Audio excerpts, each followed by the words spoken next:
আমি আপনাদেরকে আল্লাহর উপরে ভরসা করে বলছি, যদি কেউ ইবাদতের স্বাদ পান না এই অভিযোগ করেন, আপনি টানা 10 দিন 20 দিন এই চোখ দিয়ে হারাম কোনো পর্নোর দিকে তাকাবেন না, কোনো মিউজিক কোনো গান শুনবেন না, মোবাইলেও না, মোবাইলের বাইরেও না, টেলিভিশনেও না, কোনো দিকেই না। এরপরে আরো সাবধান হয়ে চলবেন। এভাবে 10-15 দিন যদি চোখের জানা থেকে আপনাকে বাঁচাতে পারেন নিজেকে, ইনশাআল্লাহ আপনি ইবাদতের স্বাদ পাবেন। আপনি রুকু করলে সিজদা করলে আর উঠতে মনে চাবে না। ভাইরে, আজ আমাদের কাছে নামাজটা বোঝা হয়ে গেছে। নবীজির রাতের নামাজের কি সৌন্দর্য ছিল, আর বলো না। যখন তিনি দাঁড়িয়ে কেরাত পড়তে থাকতেন, এত লম্বা সময় পড়তেন, আমরা মনে করতাম হায়রে রুকুতে আর যাবেন না মনে হয়। আল্লাহর পবিত্রতা বর্ণনা করছেন, মালিকের সামনে নিবেদন করছেন তাসবিহ। এত বেশি ভালো লাগা কাজ করতো, নবীজি রুকু থেকে আর উঠতেন না।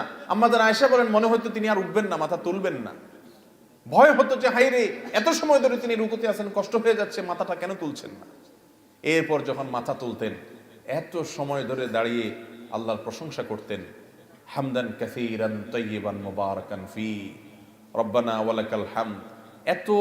এত সময় নিয়ে বলতেন, মনে হয় যে আর সিজদা যাবেন না। আবার সিজদা গেলে একই অবস্থা। সবচেয়ে মজার জায়গায় সিজদা, আমার মালিককে আমি সিজদা করছি। এই সিজদার বিনিময়ে দুনিয়া এবং দুনিয়ার মধ্যে যা কিছু আছে সবকিছুর চাইতে উত্তম হবে, মালিকের সবচেয়ে নৈকট্য অর্জন হবে, বান্দা আল্লাহর সবচেয়ে কাছে যেতে পারে যখন সে সিজদায় চলে যায়। ভাইরা আমার, এই ইবাদতের স্বাদ নষ্ট হয় যে কাজগুলোর মাধ্যমে, তার মধ্যে অন্যতম একটা কাজ হলো চোখের গুনাহ, যেটা আজ ব্যাপক হয়ে গেছে। এই জন্য ইবাদতের স্বাদ নাই। আল্লাহ আমাদেরকে চোখের জেনা থেকে বেঁচে থাকার তৌফিক দান করুন।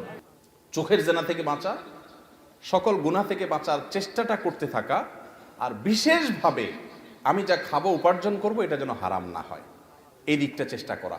এই 3টা কাজ করেন, আল্লাহর কসম ইবাদতের স্বাদ এমন পাবেন, আপনাকে ইবাদত থেকে গুলি করে কেউ সরাতে পারবে। অনেক কিছুর স্বাদ পেয়েছেন জীবনে, অনেক কিছুর স্বাদ।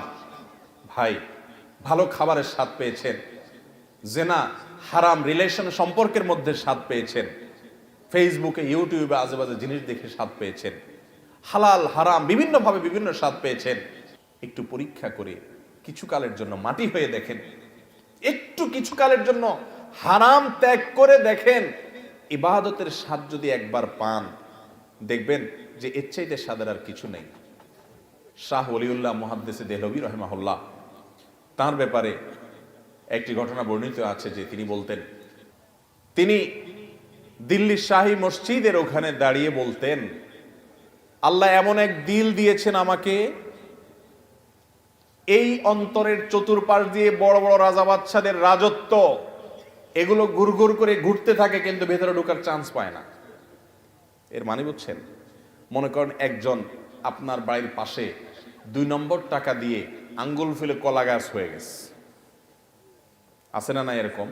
হ্যাঁ, আরেকজন হারাম রিলেশন করে 2টা-4টা সম্পর্ক করে ফেলছে, আপনার কোনো হারাম রিলেশন না, আপনি মনে করতেছেন আরে আমি দুনিয়ার এই ভোগ উপভোগ থেকে নিজেকে দূরে সরিয়ে রাখলাম। তো তিনি বলেছেন, আমার অন্তরে এগুলার লোভ, মোহ, পদ, টাকা পয়সা, অমুকে রাজনীতি করতে করতে বিশাল নেতা হয়ে গেছে, এখন তার দেখে কে আর পয়সা ক্ষমতা, কিন্তু আমি তো সেই জায়গায় পড়ে থাকলাম।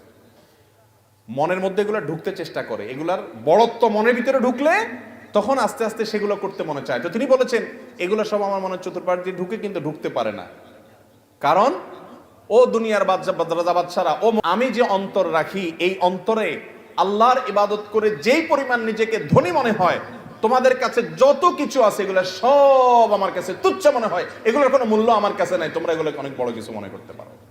মুসলমানের নজর হবে সেরকম, এগুলো কল্পকাহিনী মনে হবে। এক সময় আল্লাহর নেককার বান্দারা পৃথিবীতে যারা ছিলেন, তাদের কাছে এগুলোই মনে হতো। সাহাবা একরাম, বড় বড় সম্রাটদের মাথার উপরের মুকুট স্বর্ণ দিয়ে তৈরি, মসজিদে নববীর সামনে এনে রাখা হয়েছে।